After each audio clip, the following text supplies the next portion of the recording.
Assalamualaikum warahmatullahi wabarakatuh. Bapak, Ibu, saudara-saudara sebangsa setanah air,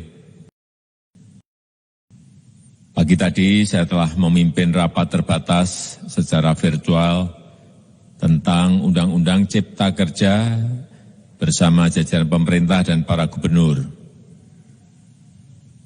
Dalam undang-undang tersebut terdapat 11 klaster yang secara umum bertujuan untuk melakukan reformasi struktural dan mempercepat transformasi ekonomi.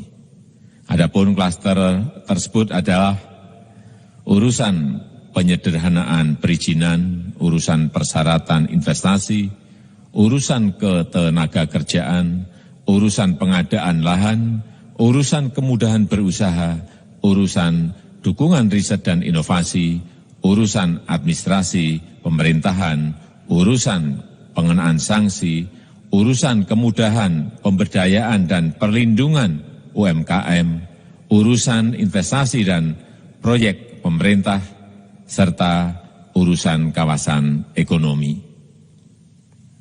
Dalam rapat terbatas tersebut, saya tegaskan mengapa kita membutuhkan Undang-Undang Cipta Kerja. Pertama, setiap tahun ada sekitar 2,9 juta penduduk usia kerja baru, anak muda yang masuk ke pasar kerja, sehingga kebutuhan atas lapangan kerja baru sangat-sangat mendesak. Apalagi di tengah pandemi, terdapat kurang lebih 6,9 juta pengangguran dan 3,5 juta pekerja terdampak pandemi COVID-19. Dan sebanyak 87% dari total penduduk bekerja memiliki tingkat pendidikan setingkat SMA ke bawah, di mana 39% berpendidikan sekolah dasar. Sehingga perlu mendorong penciptaan lapangan kerja baru, khususnya di sektor padat karya. Jadi, Undang-Undang Cipta Kerja bertujuan untuk menyediakan lapangan kerja sebanyak-banyaknya bagi para pencari kerja serta para pengangguran. Kedua, dengan Undang-Undang Cipta Kerja akan memudahkan masyarakat, khususnya usaha mikro kecil, untuk membuka usaha baru. Regulasi yang tumpang tindih dan prosedur yang rumit dipangkas. Perizinan usaha untuk usaha mikro kecil UMK tidak diperlukan lagi, hanya pendaftaran saja. Sangat simpel. Pembentukan PT atau perseroan terbatas juga dipermudah. Tidak ada lagi pembatasan modal minimum. Pembentukan koperasi juga dipermudah. Jumlahnya hanya 9 orang saja. Koperasi sudah bisa dibentuk. Kita harapkan akan semakin banyak koperasi-koperasi di tanah air. UMK, usaha mikro kecil yang bergerak di sektor makanan dan minuman. Sertifikasi halalnya dibiayai pemerintah. Artinya gratis. Izin kapal nelayan penangkap ikan misalnya, hanya ke unit kerja Kementerian KKP saja. Kalau sebelumnya harus mengajukan ke Kementerian KKP, Kementerian Perhubungan, dan instansi-instansi yang lain. Sekarang ini cukup dari unit di Kementerian KKP saja. Ketiga, Undang-Undang Cipta Kerja ini akan mendukung upaya pencegahan dan pemberantasan korupsi. Ini jelas karena dengan menyederhanakan, dengan memotong, dengan mengintegrasikan ke dalam sistem perizinan secara elektronik, maka pungutan liar, pungli dapat dihilangkan. Namun, saya melihat adanya unjuk rasa penolakan Undang-Undang Cipta Kerja yang pada dasarnya dilatar belakangi oleh disinformasi mengenai substansi dari undang-undang ini dan hoax di media sosial. Saya ambil contoh, ada informasi yang menyebut tentang penghapusan UMP, upah minimum provinsi, UMK, upah minimum kota kabupaten, UMSP, upah minimum sektoral provinsi. Hal ini tidak benar, karena faktanya upah minimum regional, UMR, tetap ada. Ada juga yang menyebutkan bahwa upah minimum dihitung per jam. Ini juga tidak benar. Tidak ada perubahan dengan sistem yang sekarang. Upah bisa dihitung berdasarkan waktu dan berdasarkan hasil. Kemudian adanya kabar yang menyebutkan bahwa semua cuti sakit, cuti kawinan, cuti khitanan, cuti baptis, cuti kematian, cuti melahirkan, dihapuskan. Dan tidak ada kompensasinya. Saya tegaskan juga ini tidak benar. Hak cuti tetap ada dan dijamin. Kemudian apakah perusahaan bisa mem-PHK kapanpun secara sepihak? Ini juga tidak benar. Yang benar, perusahaan tidak bisa mem-PHK secara sepihak. Kemudian juga pertanyaan mengenai benarkah jaminan sosial dan kesejahteraan lainnya hilang. Yang benar, jaminan sosial tetap ada. Yang juga sering diberitakan tidak benar adalah mengenai dihapusnya AMDAL, analisis mengenai tabungan. Itu juga tidak benar. AMDAL tetap ada. Bagi industri besar harus studi AMDAL yang ketat. Tetapi bagi UMKM lebih ditekankan pada pendampingan dan pengawasan. Ada juga berita mengenai Undang-Undang Cipta Kerja ini mendorong komersialisasi pendidikan. Ini juga tidak benar. Karena yang diatur hanyalah pendidikan formal di kawasan ekonomi khusus, di KEK. Sedangkan perizinan pendidikan tidak diatur di dalam Undang-Undang Cipta Kerja ini. Apalagi perizinan untuk pendidikan di pondok pesantren. Itu tidak diatur sama sekali dalam Undang-Undang Cipta Kerja ini. Dan aturannya yang selama ini ada tetap berlaku. Kemudian diberitakan bahwa keberadaan bank tanah. Bank tanah ini diperlukan untuk menjamin kepentingan umum, kepentingan sosial, kepentingan pembangunan nasional, pemerataan ekonomi, dan konsolidasi lahan serta reforma agraria. Ini sangat penting untuk menjamin akses masyarakat terhadap kepemilikan tanah, kepemilikan lahan. Dan kita selama ini tidak memiliki bank tanah.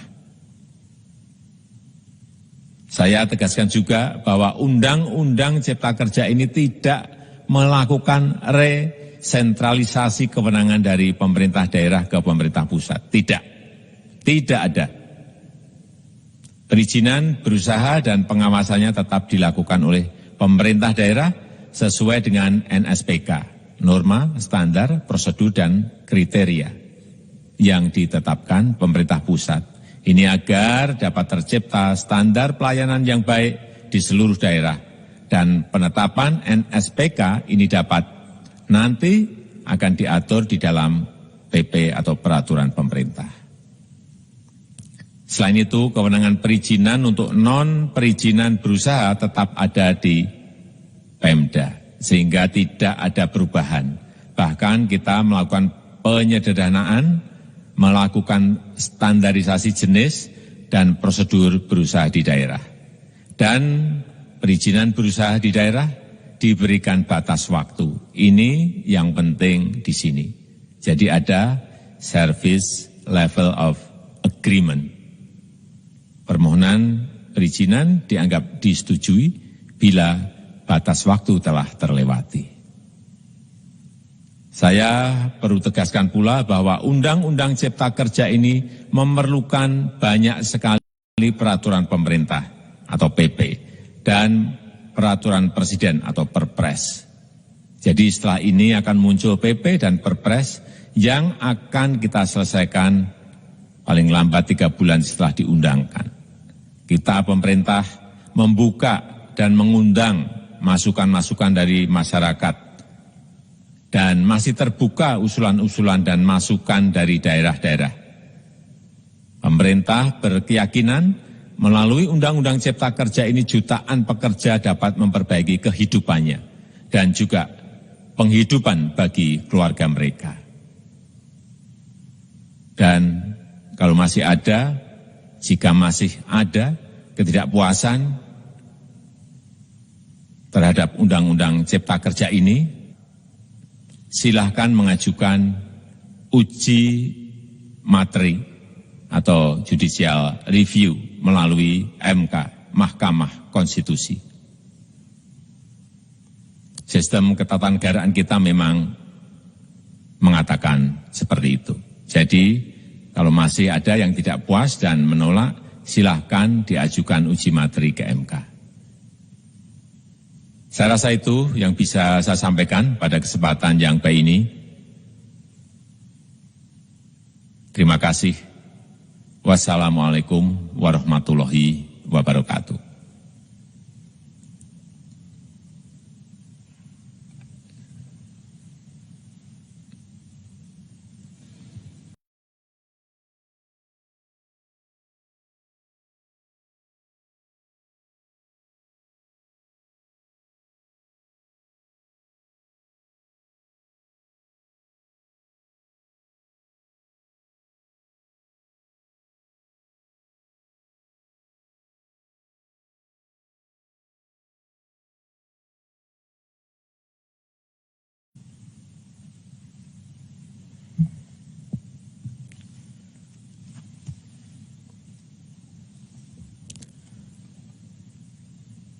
Assalamualaikum warahmatullahi wabarakatuh. Bapak, Ibu, saudara-saudara sebangsa setanah air, pagi tadi saya telah memimpin rapat terbatas secara virtual tentang Undang-Undang Cipta Kerja bersama jajaran pemerintah dan para gubernur. Dalam undang-undang tersebut terdapat 11 klaster yang secara umum bertujuan untuk melakukan reformasi struktural dan mempercepat transformasi ekonomi. Adapun klaster tersebut adalah urusan penyederhanaan perizinan, urusan persyaratan investasi, urusan ketenagakerjaan, urusan pengadaan lahan, urusan kemudahan berusaha, urusan dukungan riset dan inovasi, urusan administrasi pemerintahan, urusan pengenaan sanksi, urusan kemudahan pemberdayaan dan perlindungan UMKM, urusan investasi dan proyek pemerintah, serta urusan kawasan ekonomi. Dalam rapat terbatas tersebut, saya tegaskan mengapa kita membutuhkan Undang-Undang Cipta Kerja. Pertama, setiap tahun ada sekitar 2,9 juta penduduk usia kerja baru, anak muda yang masuk ke pasar kerja. Sehingga kebutuhan atas lapangan kerja baru sangat-sangat mendesak. Apalagi di tengah pandemi, terdapat kurang lebih 6,9 juta pengangguran dan 3,5 juta pekerja terdampak pandemi COVID-19. Dan sebanyak 87% dari total penduduk bekerja memiliki tingkat pendidikan setingkat SMA ke bawah, di mana 39% berpendidikan sekolah dasar. Sehingga perlu mendorong penciptaan lapangan kerja baru, khususnya di sektor padat karya. Jadi, Undang-Undang Cipta Kerja tujuan untuk menyediakan lapangan kerja sebanyak-banyaknya bagi para pencari kerja serta para pengangguran. Kedua, dengan Undang-Undang Cipta Kerja akan memudahkan masyarakat, khususnya usaha mikro kecil, untuk membuka usaha baru. Regulasi yang tumpang tindih dan prosedur yang rumit dipangkas. Perizinan usaha untuk usaha mikro kecil UMK tidak diperlukan lagi, hanya pendaftaran saja. Sangat simpel. Pembentukan PT atau perseroan terbatas juga dipermudah. Tidak ada lagi pembatasan modal minimum. Pembentukan koperasi juga dipermudah. Jumlahnya hanya 9 orang saja. Koperasi sudah bisa dibentuk. Kita harapkan akan semakin banyak koperasi-koperasi di tanah air. UMK, usaha mikro kecil yang bergerak di sektor makanan dan minuman. Sertifikasi halalnya dibiayai pemerintah, artinya gratis. Izin kapal nelayan penangkap ikan misalnya, hanya ke unit kerja Kementerian KKP saja. Kalau sebelumnya harus mengajukan ke Kementerian KKP, Kementerian Perhubungan, dan instansi-instansi yang lain. Sekarang ini cukup dari unit di Kementerian KKP saja. Ketiga, Undang-Undang Cipta Kerja ini akan mendukung upaya pencegahan dan pemberantasan korupsi. Ini jelas karena dengan menyederhanakan, dengan memotong, dengan mengintegrasikan ke dalam sistem perizinan secara elektronik, maka pungutan liar, pungli dapat dihilangkan. Namun, saya melihat adanya unjuk rasa penolakan Undang-Undang Cipta Kerja yang pada dasarnya dilatar belakangi oleh disinformasi mengenai substansi dari undang-undang ini dan hoax di media sosial. Saya ambil contoh, ada informasi yang menyebut tentang penghapusan UMP. Upah minimum provinsi, UMK, upah minimum kota kabupaten, UMSP, upah minimum sektoral provinsi. Hal ini tidak benar, karena faktanya upah minimum regional, UMR, tetap ada. Ada juga yang menyebutkan bahwa upah minimum dihitung per jam. Ini juga tidak benar. Tidak ada perubahan dengan sistem yang sekarang. Upah bisa dihitung berdasarkan waktu dan berdasarkan hasil. Kemudian adanya kabar yang menyebutkan bahwa semua cuti sakit, cuti kawinan, cuti khitanan, cuti baptis, cuti kematian, cuti melahirkan, dihapuskan. Dan tidak ada kompensasinya. Saya tegaskan juga ini tidak benar. Hak cuti tetap ada dan dijamin. Kemudian apakah perusahaan bisa mem-PHK kapanpun secara sepihak? Ini juga tidak benar. Yang benar, perusahaan tidak bisa mem-PHK secara sepihak. Kemudian juga pertanyaan mengenai benarkah jaminan sosial dan kesejahteraan lainnya hilang. Yang benar, jaminan sosial tetap ada. Yang juga sering diberitakan tidak benar adalah mengenai dihapusnya AMDAL, analisis mengenai dampak lingkungan. Itu juga tidak benar. AMDAL tetap ada. Bagi industri besar harus studi AMDAL yang ketat. Tetapi bagi UMKM lebih ditekankan pada pendampingan dan pengawasan. Ada juga berita mengenai Undang-Undang Cipta Kerja ini mendorong komersialisasi pendidikan. Ini juga tidak benar. Karena yang diatur hanyalah pendidikan formal. di kawasan ekonomi khusus, di KEK. Sedangkan perizinan pendidikan tidak diatur di dalam Undang-Undang Cipta Kerja ini. Apalagi perizinan untuk pendidikan di pondok pesantren. Itu tidak diatur sama sekali dalam Undang-Undang Cipta Kerja ini.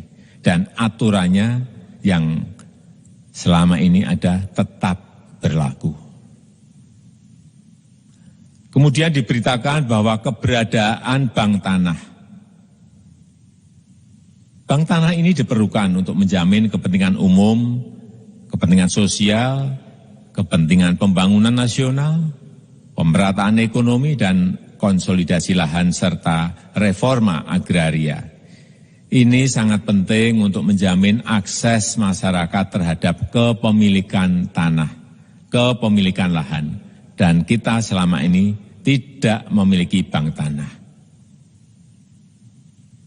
Saya tegaskan juga bahwa Undang-Undang Cipta Kerja ini tidak melakukan resentralisasi kewenangan dari pemerintah daerah ke pemerintah pusat. Tidak ada.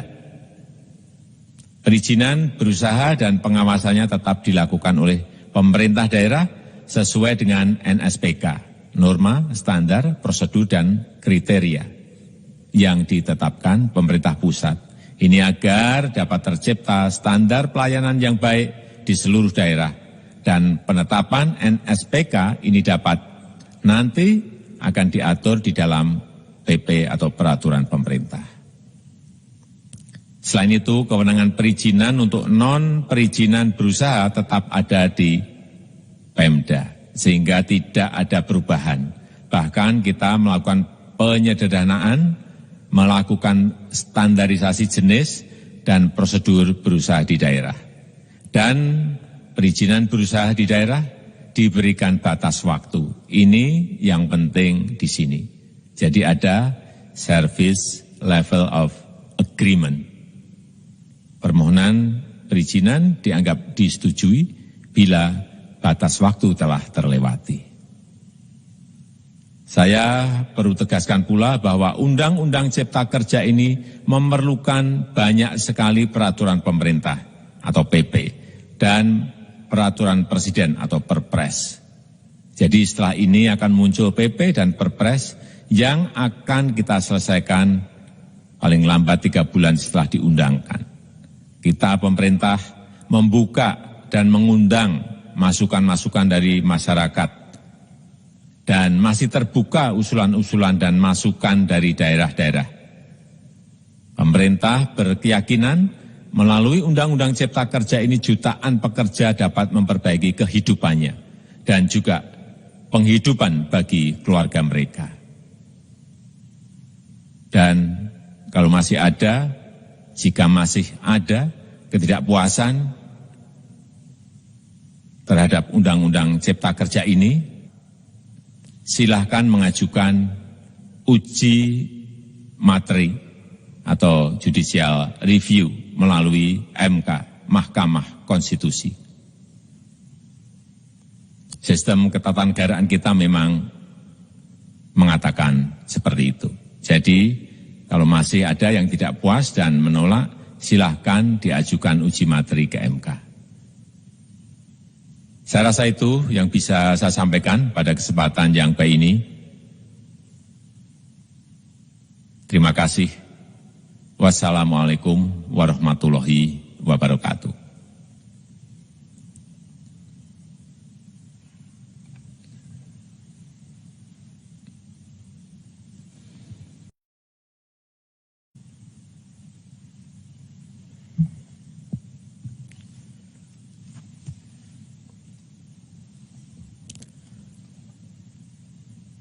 Assalamualaikum warahmatullahi wabarakatuh. Bapak, Ibu, saudara-saudara sebangsa setanah air, pagi tadi saya telah memimpin rapat terbatas secara virtual tentang Undang-Undang Cipta Kerja bersama jajaran pemerintah dan para gubernur. Dalam undang-undang tersebut terdapat 11 klaster yang secara umum bersetujuan untuk melakukan reformasi struktural dan mempercepat transformasi ekonomi. Adapun klaster tersebut adalah urusan penyederhanaan perizinan, urusan persyaratan investasi, urusan ketenaga kerjaan, urusan pengadaan lahan, urusan kemudahan berusaha, urusan dukungan riset dan inovasi, urusan administrasi pemerintahan, urusan pengenaan sanksi, urusan kemudahan pemberdayaan dan perlindungan UMKM, urusan investasi dan proyek pemerintah, serta urusan kawasan ekonomi. Dalam rapat terbatas tersebut, saya tegaskan mengapa kita membutuhkan Undang-Undang Cipta Kerja. Pertama, setiap tahun ada sekitar 2,9 juta penduduk usia kerja baru, anak muda yang masuk ke pasar kerja, sehingga kebutuhan atas lapangan kerja baru sangat-sangat mendesak. Apalagi di tengah pandemi, terdapat kurang lebih 6,9 juta pengangguran dan 3,5 juta pekerja terdampak pandemi COVID-19. Dan sebanyak 87% dari total penduduk bekerja memiliki tingkat pendidikan setingkat SMA ke bawah, di mana 39% berpendidikan sekolah dasar. Sehingga perlu mendorong penciptaan lapangan kerja baru, khususnya di sektor padat karya. Jadi, Undang-Undang Cipta Kerja bertujuan untuk menyediakan lapangan kerja sebanyak-banyaknya bagi para pencari kerja serta para pengangguran. Kedua, dengan Undang-Undang Cipta Kerja akan memudahkan masyarakat, khususnya usaha mikro kecil, untuk membuka usaha baru. Regulasi yang tumpang tindih dan prosedur yang rumit dipangkas. Perizinan usaha untuk usaha mikro kecil, UMK, tidak diperlukan lagi. Hanya pendaftaran saja. Sangat simpel. Pembentukan PT atau perseroan terbatas juga dipermudah. Tidak ada lagi pembatasan modal minimum. Pembentukan koperasi juga dipermudah. Jumlahnya hanya 9 orang saja. Koperasi sudah bisa dibentuk. Kita harapkan akan semakin banyak koperasi-koperasi di tanah air. UMK, usaha mikro kecil yang bergerak di sektor makanan dan minuman. Sertifikasi halalnya dibiayai pemerintah. Artinya gratis. Izin kapal nelayan penangkap ikan misalnya, hanya ke unit kerja Kementerian KKP saja. Kalau sebelumnya harus mengajukan ke Kementerian KKP, Kementerian Perhubungan, dan instansi-instansi yang lain. Sekarang ini cukup dari unit di Kementerian KKP saja.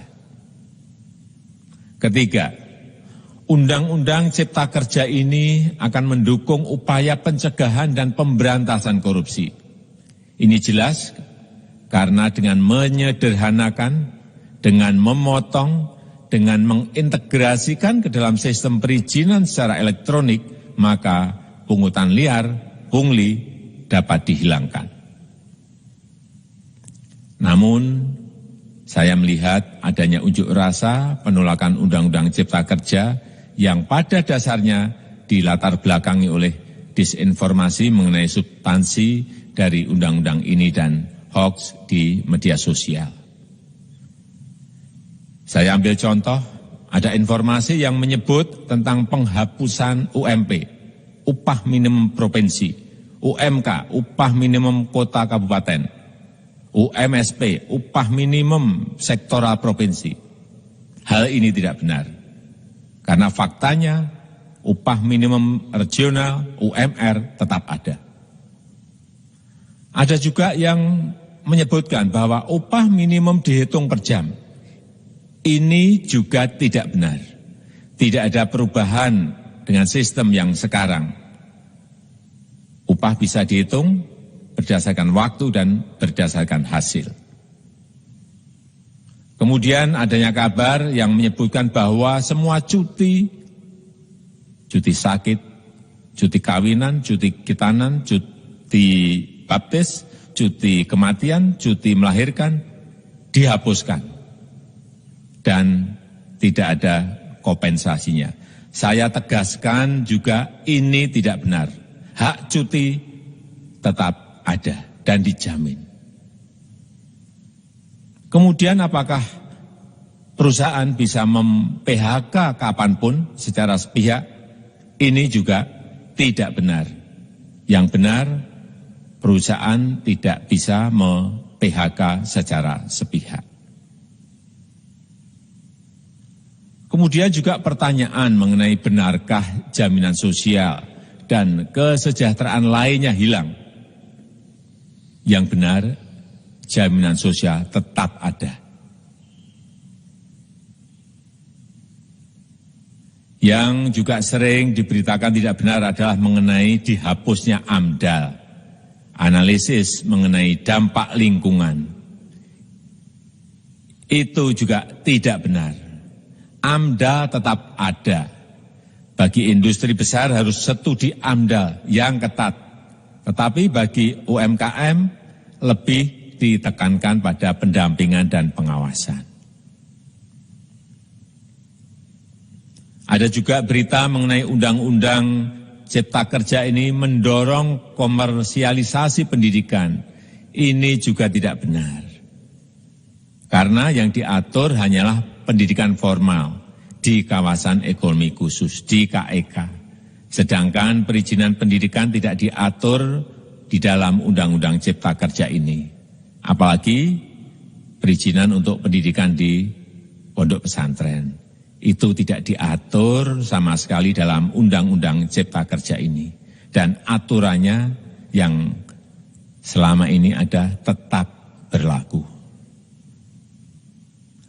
Kemudian diberitakan bahwa keberadaan bank tanah. Bank tanah ini diperlukan untuk menjamin kepentingan umum, kepentingan sosial, kepentingan pembangunan nasional, pemerataan ekonomi, dan konsolidasi lahan serta reforma agraria. Ini sangat penting untuk menjamin akses masyarakat terhadap kepemilikan tanah, kepemilikan lahan. Dan kita selama ini tidak memiliki bank tanah. Saya tegaskan juga bahwa Undang-Undang Cipta Kerja ini tidak melakukan resentralisasi kewenangan dari pemerintah daerah ke pemerintah pusat. Tidak ada.